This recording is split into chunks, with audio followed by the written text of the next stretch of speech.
If the Bible isn't true, then explain this. You say you don't believe in God, yet scientist Sir Roger Penrose calculated the likelihood of the universe having this precise of a design, and the calculation he came up with was 10 billion to the 123rd power, which is the number 10 billion with 123 zeros at the end, a number that humans cannot even comprehend.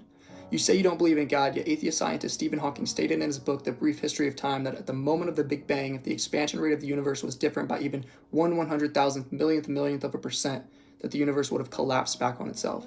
You say you don't believe in God, yet your existence alone as a human was a 400 trillion to 1 odd. You say you don't believe in God, yet did you know if one person's DNA was unraveled and placed end to end, it would stretch to Pluto and back? You say it takes too much faith to believe in God, and to that I'll ask you, have you ever seen non-intellectual produce intellectual? Have you ever seen non-life produce life?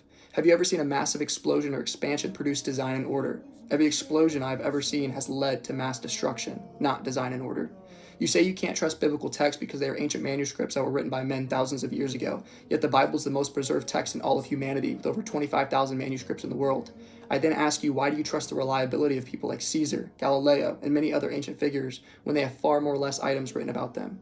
You say that the Bible has been mistranslated and altered, yet the discovery of the Dead Sea Scrolls in the 1950s have proven that claim to be false.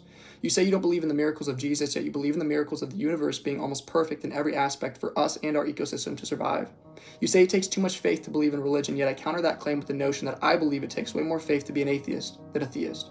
You say there is no point to be a believer, yet studies show religious people live a happier life, more likely to adopt, more likely to volunteer, and marriages that are done biblically divorce way less. You say you don't need God to have good morals, and you would be correct. But then you cannot ground your morality in anything else but pure opinion. And you say, who cares?